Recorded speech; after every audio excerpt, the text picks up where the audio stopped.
Bonjour et bienvenue au 6e épisode des Renards du Soccer, de la saison 2 des Renards du Soccer. Comme d'habitude, Adi Raphaël, joint par le grand Mathieu Lemay. Je l'appelle toujours le grand parce que c'est vraiment un grand parmi les grands. Oui, ben, peut-être en comparaison avec nos terres respectives, mais pour ce qui est en tout cas, pour ce qui est de l'infiniment grande, ben ça, on va laisser ça à d'autres. Bon, ben, comme d'habitude, on va parler de la MLS en général, de l'impact et un peu de tout.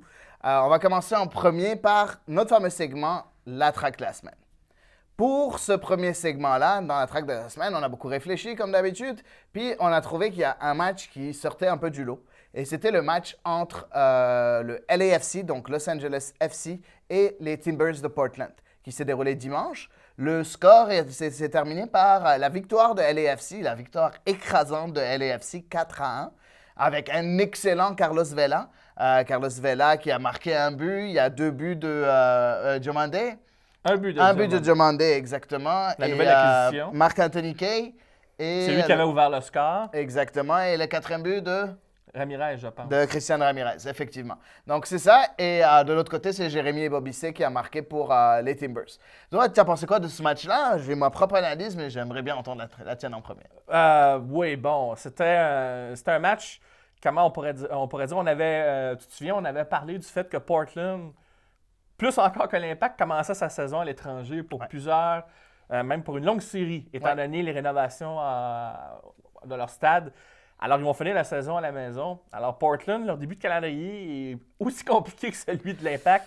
Et face à une équipe qui est une puissance quand même offensive de la division de la conférence Ouest, et que ce genre de match-là, c'était à appréhender. Et malheureusement pour la troupe de Savarese, ben, ils sont tombés sur un Carlos Vela quasiment en état de grâce, surtout en deuxième mi-temps. Le Portland a quand même bien disputé le match en première mi-temps. Ils auraient pu même, Ebobissé, marquer un deuxième but, mais à partir du moment où le Los Angeles FC a commencé à dérouler, grâce, comme tu l'as dit, c'est le joueur du match, Carlos Vela, effectivement, un but, 2 passes Un but de décisives. passe, ouais. Mais tout le monde a contribué. Alors là, malheureusement pour Portland, là, la défensive a fini par lâcher, comme un barrage 7 devant la puissance du raz-de-marée lorsqu'elle frappe la muraille, si on veut. Et c'est un match qui est typique justement de la philosophie de jeu de Bob Bradley. C'est une équipe donc très poussée sur l'offensive.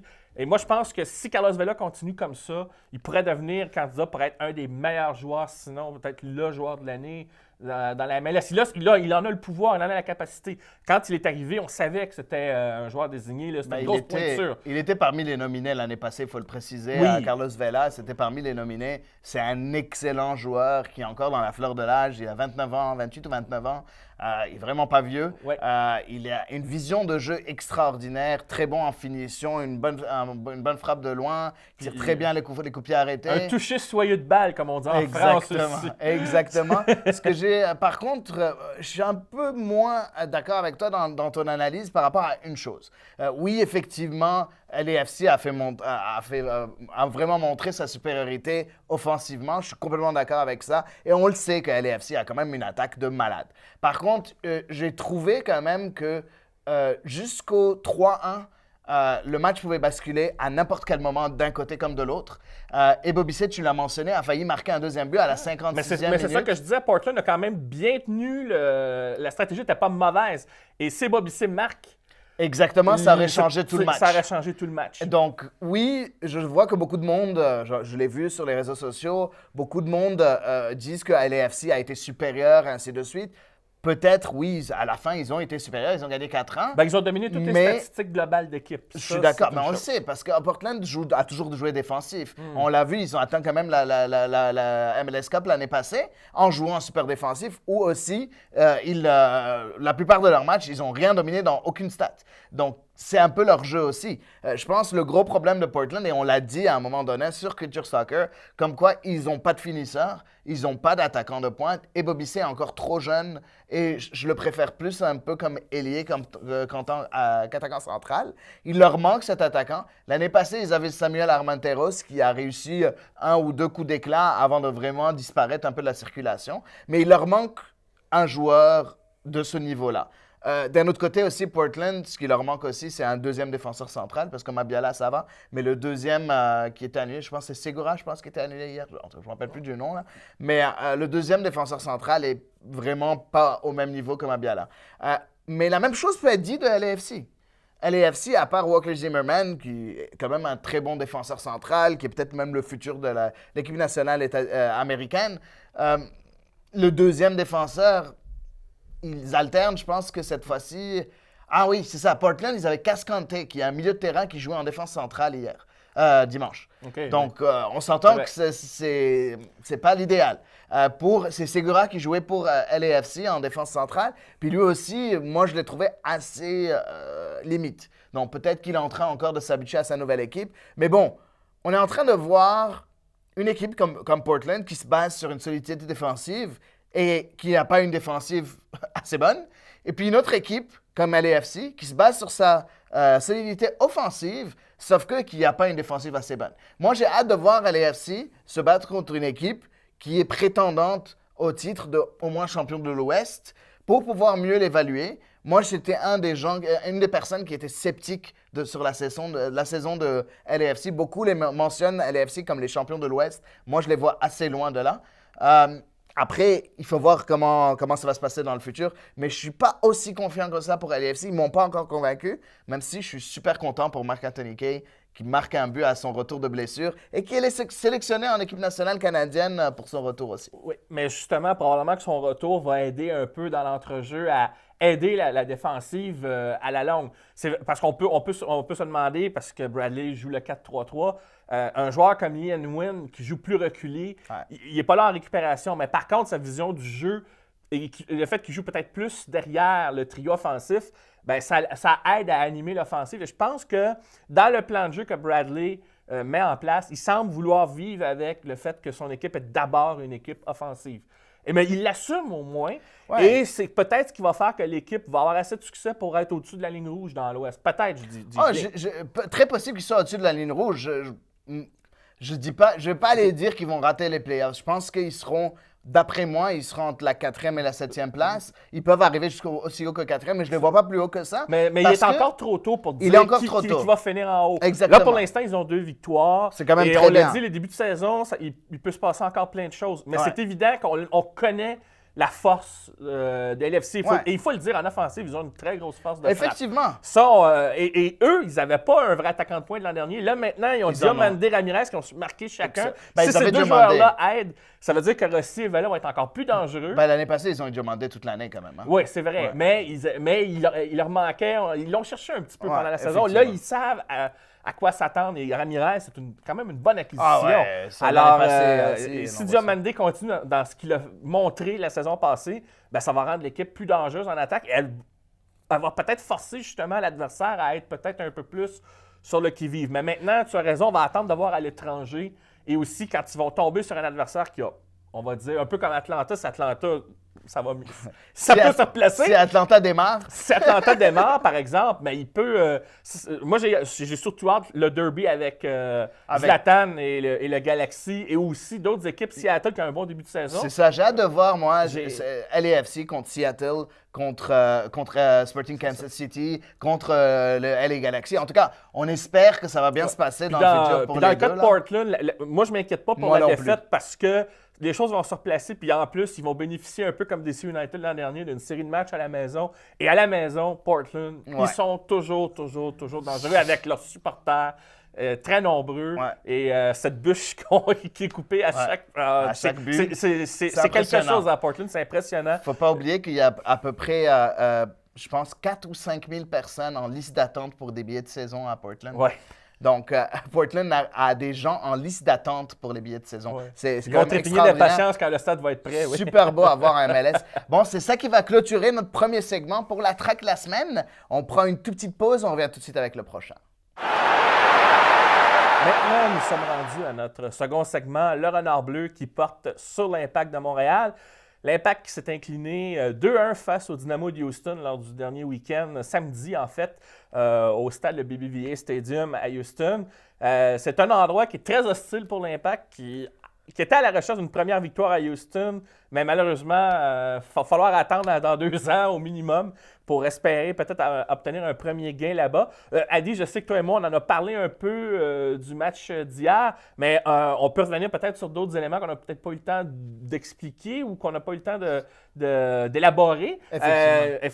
Toi, personnellement, y a-t-il quelque chose à propos de ce match-là qui t'a frappé ou que tu as constaté que tu aimerais exprimer par rapport à cette défaite de l'Impact? Effectivement. Donc aujourd'hui, déjà, juste pour dire, le match c'était samedi, donc juste pour pas tromper les gens qui nous écoutent. Et c'est hier qu'on en a parlé à la radio avec Média Maghreb. Et voilà. Donc c'est ça. En tout cas, oui, j'ai plein de choses à mentionner. En premier, le mot d'ordre, et je pense que c'était même le titre du dernier CCPP avec Sophia Hilton, pas de panique. S'il vous plaît, pas de panique. C'est 2 matchs dans la saison, 2 matchs à l'extérieur, 1 victoire, 1 défaite. Même si on n'a pas trop aimé la défaite et le fait que oui, effectivement, l'Impact n'a pas montré son meilleur visage à Houston, ce qui a toujours été le cas à Houston, il ne faut pas paniquer. Ça ne veut pas dire que l'Impact va faire une mauvaise saison. J'ai vu des commentaires extrêmement négatifs sur Twitter. Je trouve ça vraiment dommage qu'on avait autant de hype en début d'année et que maintenant, avec une seule défaite, ça tombe autant. Je ne suis pas en train de dire, oui, c'est fini, on va gagner la conférence Est. Non, ça n'a jamais été... On n'a pas l'effectif pour gagner la conférence. On n'a pas l'effectif pour gagner la MLS Cup. Il ne faut pas se faire d'illusions. Par contre, on a l'effectif qu'il faut pour se situer entre la 4e et la 7e place. Et je pense qu'on est capable de le faire. Bon. Progresser par rapport à l'an dernier, en fait. Progresser par rapport à l'an dernier. Je pense qu'on a déjà progressé. C'est ça que j'aimerais retenir. Je regarde l'Impact de Montréal à Houston. Si jamais une équipe avait joué comme le Dynamo de Houston l'année passée, en début d'année, contre l'Impact de Montréal, version 2018, cette équipe-là, donc l'adversaire, aurait gagné par 4 ou 5 buts d'écart. Déjà là.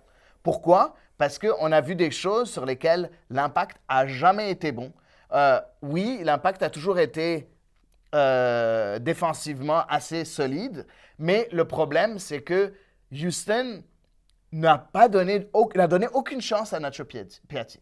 Aucune. Mais ça lui réussit pas, Houston non plus. On a l'impression qu'il est éteint là-bas. Exactement. Mais c'est pas juste ça. Je pense qu'il y a eu un énorme travail des 2 milieux défensifs qui se sont reliés à la tâche avec soit le défenseur central droit, soit le latéral droit de Houston, qui ont aidé les défenseurs à marquer Nacho Piatti. Les 2 milieux défensifs qui étaient Seren et Boniek Garcia, qui ont fait un travail vraiment magnifique défensivement sur Nacho Piatti et on ne l'a pas vu. Mais l'Impact a quand même marqué un but. On n'aurait jamais vu ça avec l'Impact lors des 3-4 dernières années. L'Impact a marqué un but. C'était même pas un but de contre-attaque en plus. Un excellent but, une excellente reprise de volée de Safir Taider qui monte en puissance, qui nous montre vraiment du très bon soccer. Et c'est ça que j'aimerais dire. J'aimerais dire qu'on est en train de trouver une certaine production offensive sans avoir Nacho Piatti. Avec Nacho Piatti, on la double, voire on la triple. Donc, je ne suis pas si inquiet que ça. Si jamais vous me dites, là, on va faire une série, il reste encore 4 matchs à l'étranger de suite. Si jamais on fait 4 défaites, OK, là, oui, je vais être inquiet. Oui, je serai inquiet si jamais on a 5 défaites de nos 6 déplacements, je serai inquiet, oui. Mais une seule défaite, on ne va pas tous les gagner non plus. C'est vrai que dans un match comme ça, puis ça, je l'avais exprimé à la radio hier, on ne peut pas analyser le contenu du match juste par son résultat. C'est un début de saison où l'Impact, on le voit, il y a encore des choses à roder. Et la construction offensive, c'est toujours ce qui prend le plus de temps à être le mieux rodé dans une équipe. Et à ce compte-là, ben, les joueurs, tout le monde est dans le même bain. Ouais. J'ai le sentiment que Rémi Garde veut que tout fonctionne collectivement. Défensivement et offensivement, tout le bloc fonctionne ensemble.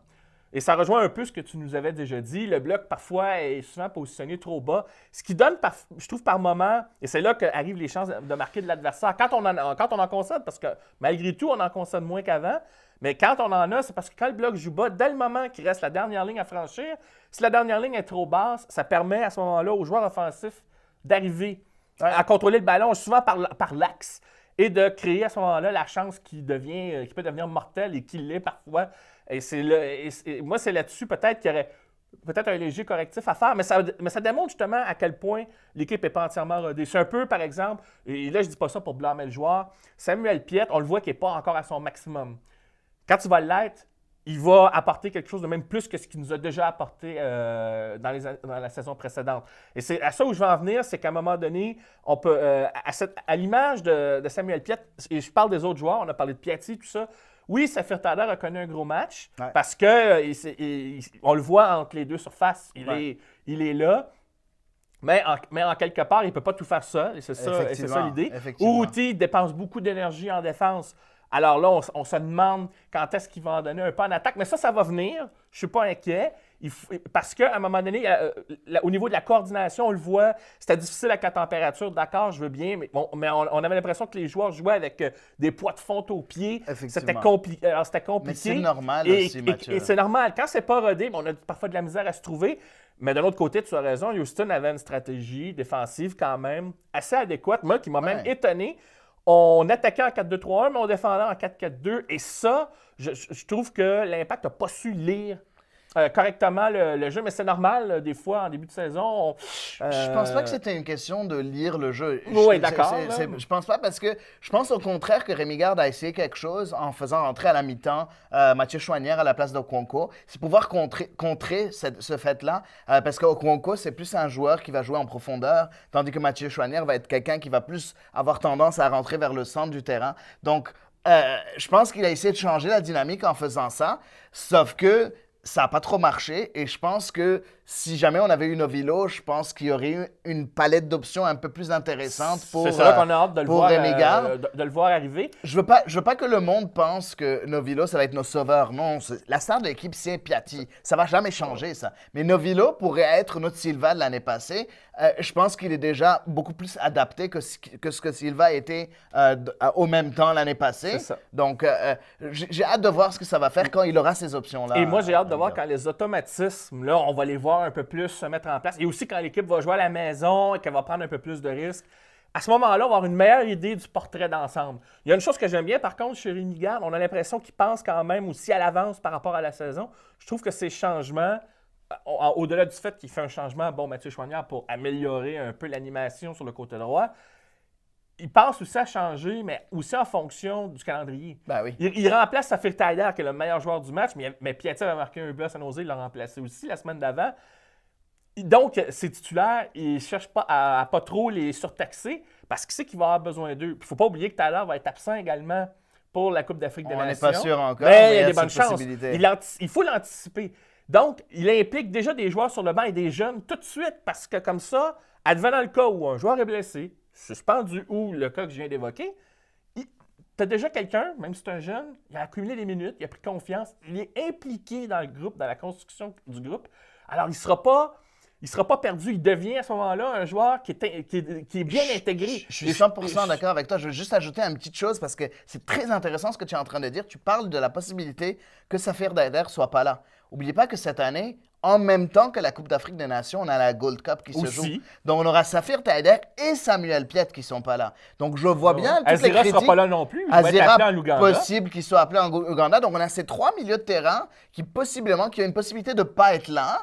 Est-ce que, déjà, il faut que l'Ouganda se qualifie, mais je pense qu'ils sont assez proches. Ils sont déjà qualifiés. Bon, bref.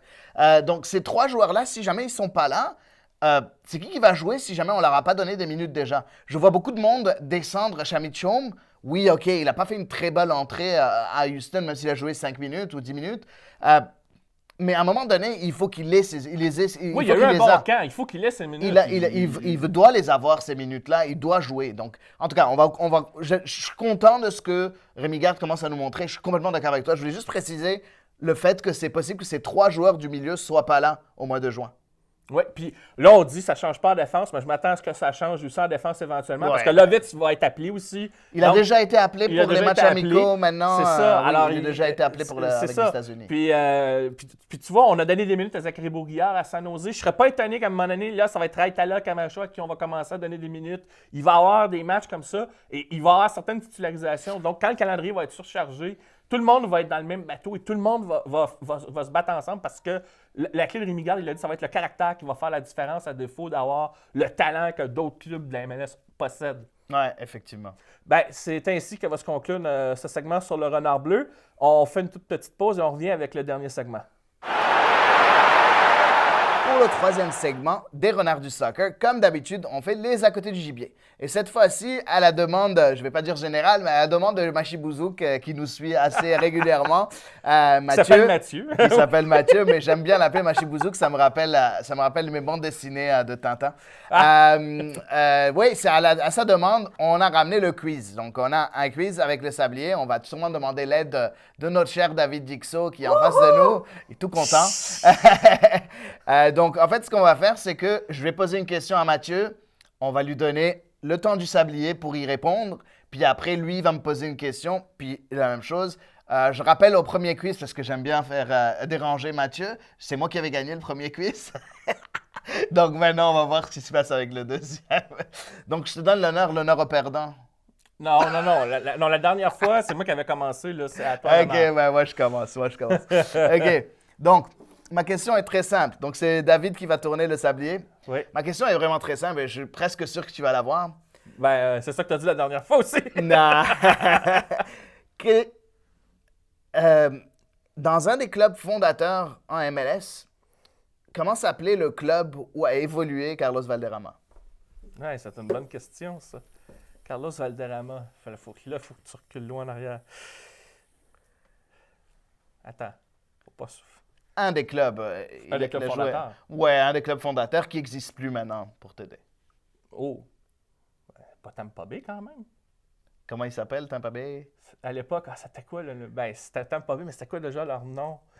En tout cas, c'était pas les Rowdies. Non. C'était quoi? Pas le Thunder. C'était un autre nom. Ah, merde. En tout cas, c'était Tampa. T'as encore ça, non? Tu dois me donner toute l'équipe.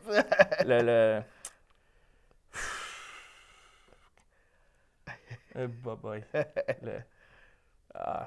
Je vais donner un indice comme ça, juste pour le fun. Okay. Parce que j'ai envie de donner cet indice. Non, mais c'est que j'ai un petit blanc. Okay. Ouais, ça se peut. Sur téléphone,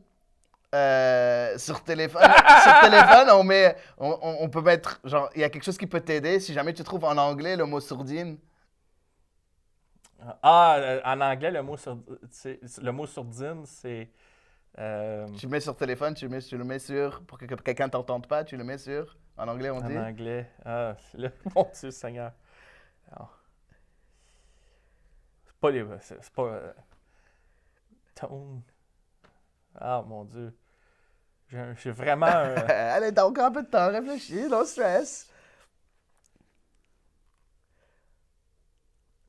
Moi j'ai l'habitude de dire silent mode, mais c'est pas ça pantoute. Non.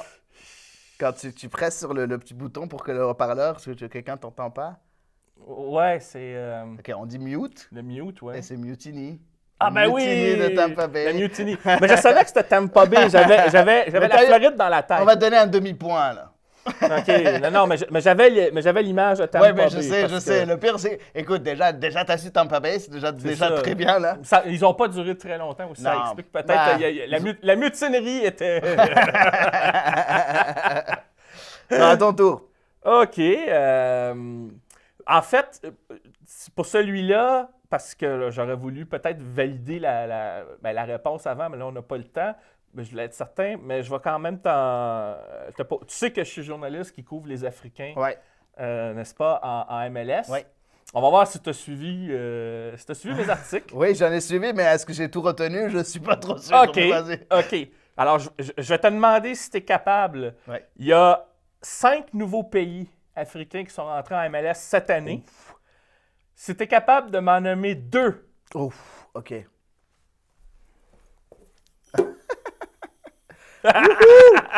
OK, donc, j'ai oublié les noms. Ah, ben, chacun son tour, hein? Ouais, non, mais c'est ridicule. Et David nous fait un clin d'œil. C'est lui qui, dans le fond, c'est lui qui s'amuse. Il y a le joueur qui a joué, qui a signé à Vancouver, non? Un des joueurs. C'est vrai qu'il y en a un qui a signé à Vancouver. Et c'était un... Malgache. Un Malgache? En tout cas, mais t'as nommé un pays, mais c'était pas celui de Vancouver. Non, c'est pas celui de Vancouver, mais je sais qu'il y a un Malgache. Il y a un Malgache, effectivement. Un premier joueur de Madagascar. C'est Romain Métanire. Romain Métanire qui joue à Minnesota. Qui a fait deux très bons matchs déjà. Qui joue en Ligue 1. Oui. Puis le deuxième... OK. Je réfléchis à voix haute, OK? Donc, je sais qu'il y a des Égyptiens déjà, il y a des Algériens déjà. Il y en a un cette année qui était là les années passées. Tunisien à Vancouver. OK, voilà. Jasser Khmeri. Et encore une fois, le roi du quiz, 2 à et demi. Mais cette fois, au moins, t'as cherché. Ouais, oui, c'est ça. OK, mais là, pour le bonus, tu pourrais me nommer les 3 autres?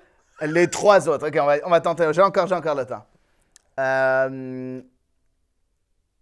OK, donc c'est pas Côte d'Ivoire. On va aller par...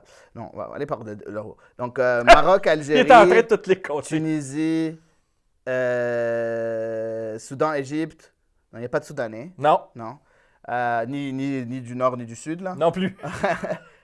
Il n'y a pas eu d'Éthiopien, hein? Bon, ben, c'est pas grave. Attends. Mozambique, est-ce qu'il y avait quelqu'un du Mozambique qui signait, non? Non. Ah, je me rappelle plus du tout. Non. Ça En tout cas, j'ai nommé 2. Ça suffit. Non, c'est correct. c'est pas grave. Ben, disons que le Sporting avait embauché un défenseur rwandais. Oui, c'est vrai, le Rwanda, effectivement. Oui, il y a eu un défenseur rwandais qui a été embauché, ce qui est une nouveauté, même pour ainsi dire, assez inattendue. Ouais. J'ai même de la misère à prononcer son nom, donc je vais faire, pour pas le massacrer, je vais pas le prononcer. Mais vous irez lire l'article. Très bons articles, Mathieu. Vraiment, il écrit de très bons articles sur les Africains à MLS. Sur Foot 365, /Afrique. Vraiment de très, très bons articles. C'est ça. Pour les 2 autres pays, vous irez voir l'article dessus. Je préfère vous en laisser la surprise ou envoyez-moi mon réponse sans aller le lire. Peut-être que vous aurez droit à notre reconnaissance comme cadeau, mais bon, il n'y aura pas plus de cadeaux que ça. Non, on rigole. Peut-être à un moment donné. On rigole, mais chapeau à Eddie, il a quand même creusé. Puis assez surprenamment, il a trouvé le plus facile d'entre tous, la Tunisie. Mais c'est vrai que c'est surprenant. Parce que, l'Algérie, on a déjà eu quelqu'un. On n'a pas de Marocains. Du moins, je pense qu'il y en a déjà eu avant. Il faudra que je vérifie, mais il n'y en a pas cette année. Non, il n'y en a pas cette année, mais je pense qu'il y en a eu déjà. L'année dernière, la Libye était entrée pour la première fois avec 2 joueurs qui sont restés cette année. Tadjouri Shradi qui est extraordinaire. Et Mohamed El Mounir qui a changé d'équipe. New York City FC, Tadjouri Shradi. Puis El Mounir, maintenant, il est à Orlando? Non, il était à Orlando. Il est là, parti. je pense qu'il... en tout cas, il faudrait que je vérifie. Je pense qu'il est rendu justement avec Los Angeles FC.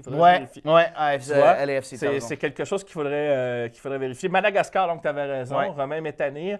Il y avait beaucoup de nouveaux, puis là, comme j'ai dit, on a un Rwandais, puis on en a d'autres aussi. Comme je vous dis, vous irez voir, je préfère juste vous laisser la surprise.